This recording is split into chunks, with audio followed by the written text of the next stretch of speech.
Lucifer एक उच्च पद का स्वर्गदूत था जिसे अक्सर मॉर्निंग स्टार के नाम से भी जाना जाता था। वो अपनी खूबसूरती और बुद्धि के लिए प्रसिद्ध था। वो परमेश्वर का बनाया सबसे खूबसूरत और बेमिसाल स्वर्गदूत था और इसी बात से उसमें घमंड आ गया। लूसीफर अब नहीं चाहता था कि वो परमेश्वर की आराधना करे। वो अब चाहता था कि वो परमेश्वर की जगह ले ले। लूसीफर के अंदर अब जरा भी नम्रता नहीं बची थी। उसके घमंड ने उसे अंधा कर दिया था। लूसीफर परमेश्वर के सिंहासन पर बैठने की कोशिश करता है, मगर परमेश्वर उसे स्वर्ग से लात मार कर निकाल देते हैं। वो सीधे धरती की तरफ गिरता है और गिरते गिरते उसकी सुंदरता हैवानियत में बदल जाती है। उसका नाम लूसीफर से शैतान पड़ जाता है, जिसका मतलब धोखेबाज है, क्योंकि वो इस दुनिया के लोगों को धोखे में रखता है। तो दादी जी, क्या वो आज भी इसी दुनिया में है? हाँ बेटा, वो दुनिया के अंत तक यहीं रहेगा। उसका न्याय पहले से ही हो चुका है। परमेश्वर उसे नर्क के उबलते पानी में डाल देंगे। जाओ बेटा, कल तुम्हें काम पर जाना है और अब तुम बड़े हो गए हो। कब तक एक ही कहानी हर दिन सुनोगे? मुझे ये कहानी बहुत पसंद है दादी। मोहित हर दिन अपनी दादी से लूसीफर की कहानी सुना करता था।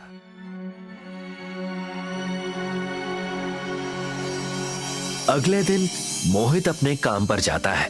उसकी सैलरी बहुत कम थी। वो अपने काम से 6 बजे लौट जाया करता था और वो बस इसी तैयारी में रहता था कि कब उसका काम खत्म हो और वो अपनी गर्लफ्रेंड नंदिनी से मिलने जाए। तुम 6 बजे छूटते हो और 6:20 तक इस गार्डन में आ जाते हो, कैसे? मुझे अपना काम जरा भी पसंद नहीं नंदिनी। ये कॉल सेंटर का काम करने में मेरा दिमाग खराब हो जाता है, लेकिन तुम्हें देखने के बाद मेरा सारा स्ट्रेस खत्म हो जाता है। चलो आइसक्रीम खाने चलते हैं। मोहित और नंदिनी आइसक्रीम स्टॉल पर आइसक्रीम खा रहे थे, तभी बड़ी महंगी कार वहां से गुजरती है। वाह, कितनी अच्छी कार्स है ये सब। काश मोहित, हमारे पास भी ऐसी कार्स होती। मैं घर आ गया दादी। मोहित अपने कमरे में जाकर अपने फोन पर सोशल मीडिया एप्लीकेशन ओपन करता है। उसे सिर्फ कम उम्र में ज्यादा पैसे कमाने वाले लोग, अमीर लोग जो सोशल मीडिया पर शो ऑफ करते हैं, उनके ही वीडियोस दिखाई दे रहे थे। मोहित के दिमाग से वो कार्स जा ही नहीं रही थी। उसे भी वैसी ही दौलत और शोहरत चाहिए थी। मोहित अपनी दादी के पास जाता है। दादी, आपके पास उस लूसीफर की लिखी हुई कोई किताब है क्या? हाँ बेटा, वो मैंने अपने पास छुपा कर रखी है। वो किताब अगर किसी गलत हाथों में पड़ गई तो अनर्थ हो सकता है। मुझे वो किताब दिखाइए ना दादी, प्लीज। मैं मम्मी पापा को भी नहीं बताऊंगा, वो लोग काम से घर लौटते ही होंगे। तुम्हें वो किताब मैं दिखाती हूँ, मगर उसे खोलना मत। उस किताब को तुम्हारे दादाजी ने घर के नीचे कमरे में छुपा रखा है। मोहित अपनी दादी के साथ जाता है। दादी उस बड़ी सी किताब को बंद अलमारी से बाहर निकालती हैं। उस किताब के ऊपर शैतान का चित्र होता है। इसे डेविल्स बाइबल कहते हैं बेटा। इसके पन्ने इंसानों की चमड़ी से बने हैं। इसे कभी खोलना मत। इसके अंदर लिखी हुई भाषा हमारी समझ से बाहर है, फिर भी ये खतरनाक किताब है। अब चलो, इससे पहले कि तुम्हारे माता पिता को मालूम पड़े कि मैंने तुम्हें ये किताब दिखाई है, वापस चलते हैं। मोहित के मन में कुछ और ही चल रहा था। उसे कुछ खल रहा था। उसे उसकी गरीबी खल रही थी।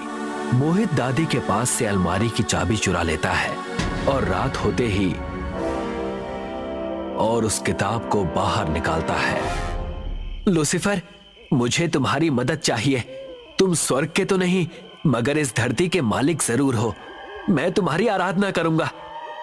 मोहित उस किताब को खोलता है। किताब के अंदर लिखी भाषा मोहित को समझ में आ रही थी। किताब अचानक से हवा में उड़ती है। घर के बाहर कुत्ते जोर जोर से भौंक रहे थे और तभी बीच में ही किताब पेंटाग्राम के बीचों बीच गिर जाती है और किताब से आवाज आती है, जाओ बाहर और किसी एक कुत्ते को मारकर उसका खून लेकर आओ। फिक्र मत करो, तुम्हारे माता पिता को कुछ पता नहीं चलेगा। मोहित बाहर भौंक रहे कुत्ते को अपने पास बुलाता है और उसके गले को काट देता है। कुत्ते का कटा हुआ गला वो कमरे में लेकर आता है। उससे खून टपक कर डेविल्स बाइबल पर गिरता है और उसमें से लूसीफर निकलकर बाहर आ जाता है और मोहित से कहता है, करो मेरी आराधना क्योंकि मैं ही सर्वश्रेष्ठ हूं। कहो क्या चाहिए तुम्हें? मुझे पैसा और फेम चाहिए। ये दो चीजें मुझे दे दो। मैं हमेशा तुम्हारी आराधना करूंगा। मैं इल्यूमिनातियों को भी ज्वाइन कर लूंगा। मैं अपने घर से बाइबल हटा दूंगा और तुम्हें ही अपना परमेश्वर मानूंगा। ठीक है, मगर तुम कभी किसी से प्यार नहीं कर पाओगे। मैं तुम्हें सब दे दूंगा जो भी तुमने मांगा है। मुझे मंजूर है। अगले दिन मोहित नौकरी से रिजाइन कर देता है और सारे पैसे जमा करके उसे स्टॉक मार्केट में लगाने लगता है। ऐसा कोई दिन नहीं था जब मोहित को प्रॉफिट ना हुआ हो। मोहित 6 महीने के अंदर ही बहुत पैसा कमा लेता है। एक दिन नंदिनी उसे आइसक्रीम की दुकान पर बुलाती है। मोहित, तुमने ये कार आखिर ले ही ली? हाँ, मैंने ये कार ले ली। नंदिनी, मुझसे शादी करोगी? अगर तुम्हारे पास ये कार नहीं भी होती तो भी मैं हाँ ही कहती मोहित। दोनों काफी खुश थे। उन्होंने एक दूसरे के साथ अच्छा समय बिताया। मोहित नंदिनी को घर छोड़कर अपने घर लौट जाता है। घर पहुंचते ही वो देखता है कि उसके घर से एम्बुलेंस किसी डेड बॉडी को लेकर जा रही थी। क्या हुआ? क्या हुआ दादी को? कहाँ था तू? तुझे कितना फोन किया हमने। मोहित फोन चेक करता है और देखता है कि उसका फोन साइलेंट पर था। वो सोच में पड़ जाता है क्योंकि उसके हिसाब से उसने फोन तो साइलेंट किया ही नहीं था। बेटा, तुम्हारी दादी अब इस दुनिया में नहीं रही। वो टहलने के लिए बाहर निकली थी, तभी 4 कुत्तों ने उन पर हमला कर दिया। जब तक हम पहुंचते तब तक मां दम तोड़ चुकी थी। मोहित की आंखें भर आई थी, मगर उसके माथे से पसीना भी बह रहा था। उसका बदन कांप रहा था। वो कुछ सोच नहीं पा रहा था। दिन बीतते जाते हैं। 3 हफ्ते बाद मोहित और 2 गाड़ियां ले लेता है और शहर में काफी मशहूर हो जाता है। घर में एक दिन उसके पिता बैठकर टीवी देख रहे होते हैं। तभी अचानक टीवी खराब होने लगता है और उससे आवाज आती है, क्या थी गलती? क्या था इनकार मेरा? ये मेरे लिए बेहतर था कि मैं नर्क में राज्य करूं। इस धरती के भी कई हिस्सों को मैं संभालता हूं। टीवी पर लूसीफर को देखकर मोहित के पिता के होश उड़ गए। थोड़ी देर बाद मोहित की मां घर आती है। मैं घर आ गई। उसके बाद मोहित की मां उस कमरे में पहुंचती है। मोहित के पिता की सारी उंगलियां कटी हुई थी और उनके मुंह में उनकी उंगलियां ठूसी हुई थी। इस दृश्य को देखकर मोहित की मां बेहोश होने लगती है। तभी मोहित घर में नई सोने की घड़ी अपने पिता के लिए लेकर आता है। पापा, पापा देखिए मैं आपके लिए क्या लेकर आया। मोहित कमरे में आता है और अपनी मां को देखता है। क्या हुआ मां? पापा, पापा, नहीं, नहीं, किसने, कैसे? मोहित रोने लगता है और पुलिस को फोन लगाता है। उसकी मां अपने पति की ऐसी हालत देखकर पैरालाइज हो जाती है। मोहित के पास अब सोचने का भी समय नहीं होता कि अब वो क्या करे। मोहित के घर पुलिस और एम्बुलेंस दोनों आ जाती है। मोहित की मां आईसीयू में भर्ती है। वो अपने पिता को खो चुका है। उसे कुछ भी समझ में नहीं आ रहा। 3 दिन बाद आईसीयू से डॉक्टर बाहर आते हैं और मोहित से कहते हैं, I am extremely sorry, we couldn't make it. आपकी मां अब नहीं रही। मोहित फूट फूट कर रोने लगता है। तभी उसे एक कॉल आता है। मोहित अपने आप को संभालता है और फोन को उठाता है। उस कॉल को उठाते ही उसकी आंखें फटी की फटी रह जाती हैं। क्या? मैं अभी आता हूं, मैं अस्पताल में ही हूं। मोहित 3 में से 1 कार नंदिनी को गिफ्ट कर चुका था। उसे पुलिस का फोन आया था कि उसकी कार का ट्रक के साथ एक्सीडेंट हो चुका है और लड़की बड़ी ही क्रिटिकल सिचुएशन में है। मोहित नंदिनी को नहीं खोना चाहता था, इसलिए वो घर जाता है, डेविल्स पेंटाग्राम बनाता है और लूसीफर को वापस बुलाता है। और इसके बाद लूसीफर वहां आ भी जाता है। मुझे नहीं चाहिए ये पैसा, ये फेम, मुझे नहीं चाहिए ये सब, ले जाओ। मेरा दिल नहीं टूटना चाहिए, नंदिनी को कुछ नहीं होना चाहिए। अब अकेली वही मेरी जिंदगी में बची है, उसके बिना मैं नहीं जी पाऊंगा। नहीं, मैंने तुमसे कहा था कि तुम प्यार नहीं कर पाओगे। तुमने मेरी बात मानी थी। तुमने कहा था कि मैं किसी से प्यार नहीं कर पाऊंगा, लेकिन तुमने मुझे ये नहीं बताया था कि तुम ये सब करोगे, मेरे माता पिता को मारोगे।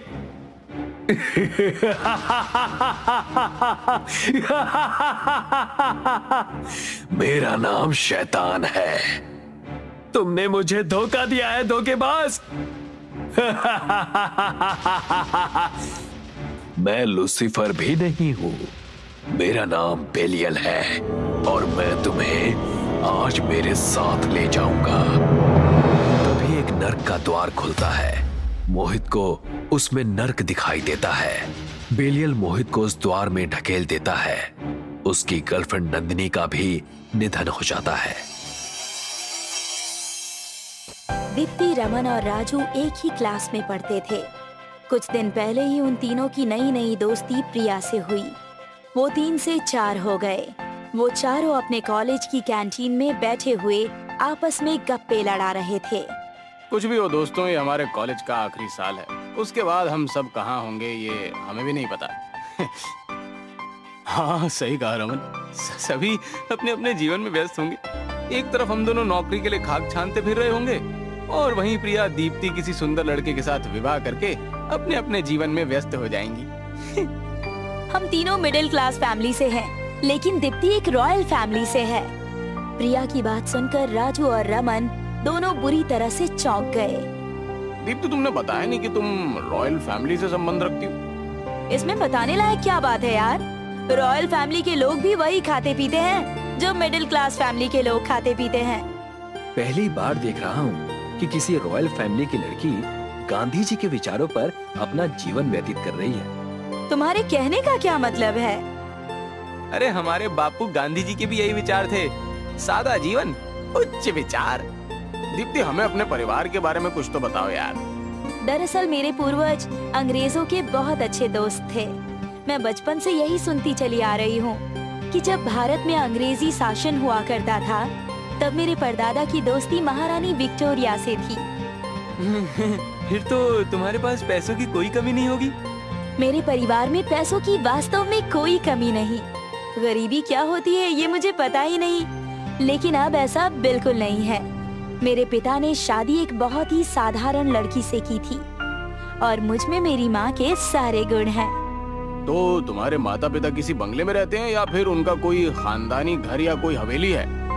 नहीं, मेरे पिता पूर्वजों की हवेली में ही रहा करते हैं। वैसे अगर तुम सब चाहो तो मेरे घर पर कुछ दिनों के लिए रह सकते हो। मेरी माँ खाना बहुत अच्छा बनाती है और वो स्वभाव की भी बहुत अच्छी हैं। तुमने तो हमारी प्रॉब्लम ही सॉल्व कर दी दीप्ति। वैसे भी कॉलेज की 1 हफ्ते की छुट्टी है, हम सोच ही रहे थे कि छुट्टियों को कहाँ बिताया जाए। हाँ, राजू ने सही कहा, अब ये छुट्टियाँ कहीं और नहीं बल्कि तुम्हारी हवेली में ही बिताई जाएगी। वैसे तो तुम कोलकाता की रहने वाली हो ना? कोलकाता में किस स्थान पर बनी है तुम्हारी हवेली? काचेरवाड़ी। अगले दिन रमन, राजू और प्रीति दीप्ति की कार में बैठकर सीधे कोलकाता की ओर रवाना हो गए। उन सब ने कोलकाता जाने के लिए कार को ही चुना। रात के 11 बजे वो सब दीप्ति की आलीशान हवेली के बाहर खड़े हुए थे। हवेली के बाहर एक बड़ा सा गेट लगा हुआ था। वो तीनों आंखें फाड़ फाड़ कर दीप्ति की पूर्वजों की हवेली देख रहे थे। अरे इस तरह की हवेलियां तो मैंने फिल्मों में देखी हैं भाई। जब ये बाहर से देखने में इतनी विशाल नजर आती है तो अंदर से कितनी बड़ी होगी। मुझे तो डर लग रहा है रमन कि कहीं हम दीप्ति की हवेली के अंदर खो ना जाए। रमन और प्रीति ने इतना कहा ही था कि तभी एक अजीब सी दिखने वाली औरत जिसके बालों से चेहरा ढका हुआ था अचानक उन सबके सामने आकर खड़ी हो गई। इस विशाल हवेली को मत देखो मूर्खों, तुम जिस स्थान पर खड़े हो उस स्थान को गौर से देखो। कौन हो तुम और क्या बकवास कर रही हो? क्या कहना चाहती हो तुम? मैं तुम सबको यही बताना चाहती हूँ कि इस विशाल हवेली के सम्मोहन में मत आओ, वापस लौट जाओ। ये काचेरवाड़ी है और तुम सब इस शहर के नहीं लगते, तुम सब के सब बेमौत मारे जाओगे। तभी दीप्ति क्रोध भरी नजरों से उस औरत की ओर देखते हुए बोली, यहाँ से जाओ वरना तुम जानती हो कि मैं क्या कर सकती हूँ। दीप्ति ने इतना कहा ही था कि तभी वो बुरी तरह से डर गई और वहाँ से चुपचाप चली गई। अचानक हवेली का विशाल गेट खुल गया। उन सब ने देखा हवेली के अंदर एक सुंदर अधेड़ उम्र की औरत उन सबको बहुत ही प्रसन्नता भरी नजरों से देख रही थी। मगर जैसे ही उस औरत की नजर दीप्ति पर पड़ी तो उसके होठों पर एक गहरी और रहस्यमयी मुस्कुराहट आ गई। दीप्ति अपने दोस्तों की ओर देखकर बोली, ये मेरी माँ है, इनका नाम है सुखमणि। ये सब कौन है दीप्ति? ये सब मेरे दोस्त हैं, कुछ दिन हमारी हवेली में रहकर एंजॉय करना चाहते हैं। हमारी काचेरवाड़ी में मेहमानों का बहुत आदर सत्कार किया जाता है, अपने दोस्तों को अंदर ले आओ। दीप्ति अपने दोस्तों को हवेली के अंदर ले गई, मगर जैसे ही रमन, राजू और प्रीति ने हवेली के अंदर प्रवेश किया, अचानक हवेली का मुख्य द्वार अपने आप ही बंद हो गया। ये देखकर वो तीनों बुरी तरह से घबरा गए। ये कैसे हुआ दीप्ति? हवेली का द्वार अपने आप कैसे बंद हो गया? तुम सब भी ना जरा जरा सी बात पर घबरा जाते हो। भले ही ये हवेली बहुत पुरानी बनी हुई है, मगर कुछ समय पहले मेरे पिताजी ने इस हवेली की रिपेयरिंग करवाई है। यहाँ पर तुम्हें जितने भी दरवाजे दिख रहे हैं ना, वो सब ऑटोमेटिक हैं। दीप्ति की बात सुनकर सभी के चेहरे पर मुस्कुराहट आ गई। एक बार को हमें ऐसा लगा जैसे कि हम किसी भूतिया हवेली में घुस आए हों। क्योंकि भूतिया हवेली में ऐसा ही होता है ना कि कोई भी उसके अंदर जैसे ही घुसता है, अचानक से द्वार खुद ब खुद बंद हो जाता है। प्रीति की बात सुनकर सभी दोस्त जोर जोर से हंसने लगे। उन सभी की हंसी पूरी हवेली में गूंजने लगी। कुछ ही देर में वो सब डाइनिंग टेबल पर बैठे हुए थे। तुम सब यहाँ आराम से बैठो, मैं तुम सब के लिए भोजन लगवाती हूँ। इतना कहकर सुखमणि वहाँ से चली गई। कुछ देर बाद दो महिलाएं लंबा सा घूंघट डाले हुए हाथों में खाने की बड़ी बड़ी डिशेस लेकर वहाँ पर आ गईं और डाइनिंग टेबल पर रखकर वहाँ से चली गई। अरे मुझे तो बहुत तेजी से भूख लगी है दोस्तों, तुम सबका क्या विचार है? अरे नेकी और पूछ पूछ, भूख तो मुझे भी बहुत तेजी से लगी है। 15 घंटे के सफर ने मेरी हालत खराब कर दी है। मेरे पेट में तो चूहे बुरी तरह दौड़ रहे हैं दोस्त। यार तुम लोग कुछ तो शर्म करो। दीप्ति की माँ को तो आ जाने दो कम से कम। अगर हम सब उनके आए बिना ही ऐसे भोजन करने बैठ जाएंगे तो कहीं वो बुरा ना मान जाए। और वैसे भी ये सब बैड मैनर्स में आता है यार। इतना बोलकर प्रीति दीप्ति की ओर देखकर बोली। दीप्ति जो कि बड़े ही अजीब से अंदाज में उन तीनों की ओर घूर कर देख रही थी। अरे अपनी माँ को भी बुला लो दीप्ति, वो भी हमारे साथ अगर भोजन करेंगी तो हम सबको बहुत अच्छा लगेगा। ठीक है, मैं अभी अपनी माँ को बुला कर लाती हूँ। इतना कहकर दीप्ति वहाँ से चली गई और हवेली के एक कोने में जाकर गुम हो गई। दीप्ति का इंतजार करते हुए उन तीनों को काफी देर हो चुकी थी। यार आधे घंटे से ऊपर हो चुका है, ये दीप्ति कहाँ चली गई? सही कह रहा है यार, मुझे तो ऐसा लग रहा है जैसे कि पूरी हवेली में हम तीनों के अलावा और कोई मौजूद ही ना हो। और जो दो महिलाएं अभी अभी यहाँ आई थी, उनका भी कोई अता पता नहीं है। यार कहीं ये दीप्ति हमें डरा तो नहीं रही? रमन ने इतना कहा ही था कि तभी उन तीनों के कानों में संगीत की आवाजें गूंजने लगी। राजू ने डरते हुए ऊपर की ओर इशारा किया। संगीत की आवाजें ये ऊपर वाले पोर्शन से आ रही हैं दोस्तों। मुझे तो अब कुछ गड़बड़ लग रही है। हम तीनों को ऊपर जाकर देखना चाहिए। राजू की बात सुनकर सभी लोग सीढ़ियों से होते हुए हवेली के ऊपर के पोर्शन में पहुंच गए। कुछ ही देर के बाद वो तीनों हवेली के एक भव्य कमरे में पर्दे की ओट में छुपे हुए खड़े थे। उन तीनों ने देखा कि वहाँ पर कुछ महिलाएं, कुछ अंग्रेज युवक और कुछ हिंदुस्तानी युवक के साथ नृत्य कर रही थी। नृत्य करने वाली महिलाओं में दीप्ति और दीप्ति की मां सुखमणि भी थी। ये दृश्य देखकर उन तीनों के हैरत और डर से रोंगटे खड़े हो गए। आखिर ये सब चल क्या रहा है यार? ये हो क्या रहा है? मैंने तुझसे कहा था ना यार, यहाँ कुछ जरूर गड़बड़ लग रही है। इस तरह के कपड़े आज से 100 साल पहले पहने जाते थे। तुम सबने एक बात पर गौर किया नहीं? दीप्ति की माँ सुखमणि भी उनके साथ देखो कैसे अश्लील नृत्य कर रही है। सुखमणि जब गेट के बाहर मिली थी तब वो बूढ़ी थी, मगर अब देखो कैसे उसका चेहरा जवान युवती की तरह लग रहा है।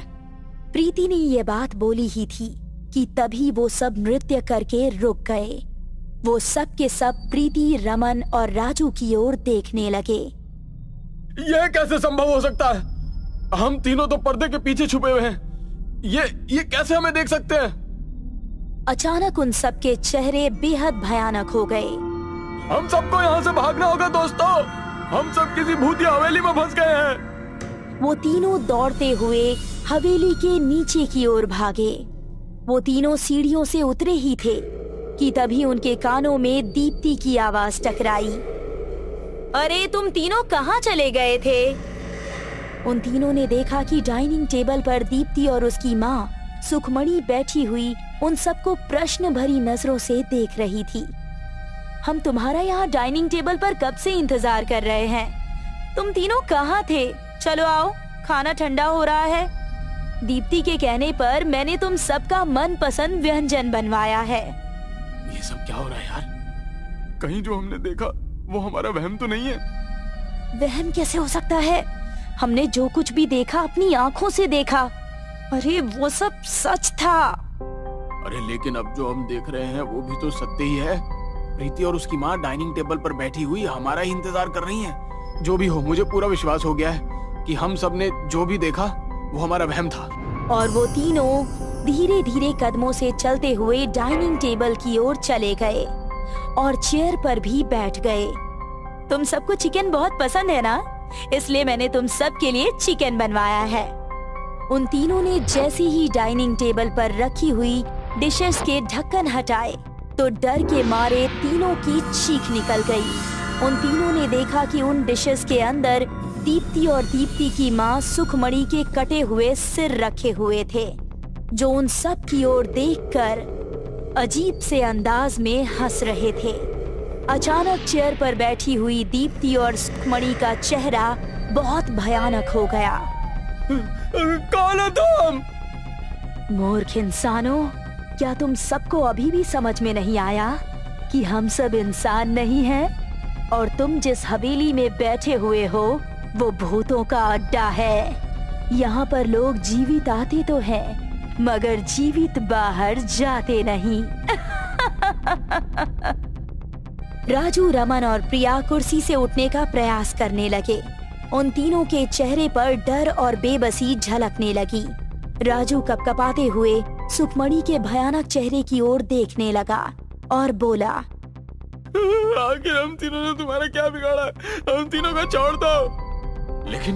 लेकिन दीप्ति, ये कैसे संभव हो सकता है? तुम तो हमारी तरह इंसान हो, तुम ऐसा नहीं कर सकती। रमन के ऐसा कहने पर दीप्ति भयानक चेहरे के साथ किसी डायन की तरह बोली, ये तुम्हारी गलतफहमी है रमन कि मैं इंसान हूँ। ये काचरवाड़ी है। यहाँ दिन के साये में भी कोई भटकना पसंद नहीं करता।